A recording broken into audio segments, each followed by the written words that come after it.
Hi, I'm Tim from SPX Option Trader.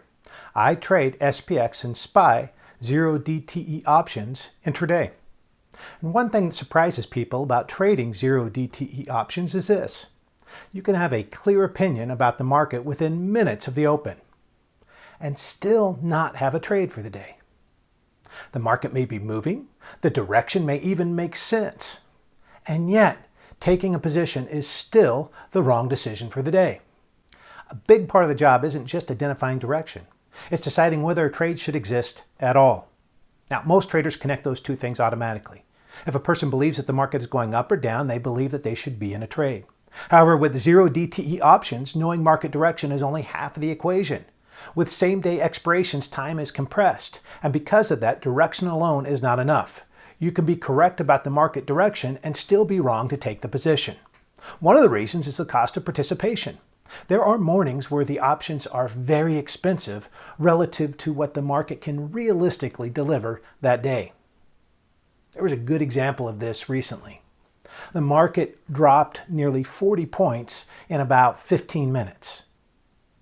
Now, under normal circumstances, a move like that would produce an incredibly strong gain in an at-the-money 0 DTE put option. But because option prices were unusually high, that same option would have only gained about 20%. The market moved exactly as expected, but the reward simply was not worth the risk. And in those situations, it just doesn't make sense to trade. So the decision isn't just about predicting direction. It's recognizing that the trade itself may not be worth the risk. And that's the part many traders never stop to consider. There are sessions where a trader's analysis of market direction may be perfect, but turning it into a 0 DTE trade just doesn't make sense. And when that happens, the correct decision is simply not to trade. And often the best trade is no trade. Now, I know that sounds strange for an intraday trader to say. Normally, we expect action every day. To be a day trader implies constant trading every day. But with 0 DTE options, sometimes the best trade really is no trade. Trading 0 DTE options actually involves two separate decisions. The first decision is evaluating what the market may do that day. Is the market likely to move higher, likely to move lower, or is it going to remain flat today?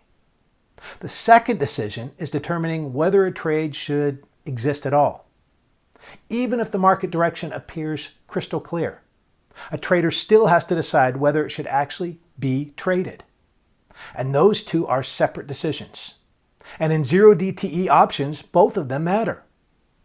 You see this most clearly on certain types of days, those with large overnight gaps, those with major news scheduled events, or even unstable mornings.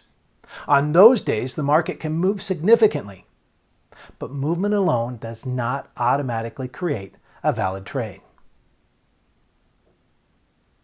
Many traders work on improving entries and exits, and certainly that is important. But the reality is the trading decision must start even before choosing an entry price. It starts with deciding whether a trade is justified before focusing on how to execute it. Movement in the market does not automatically create a trade. You can be correct about the direction of the market and still be wrong to act on it. In 0 DT options, those are two separate decisions. First, what the market may do. Second, whether a trade should exist at all. Professional trading isn't just about predicting direction. It's about deciding when participation actually makes sense.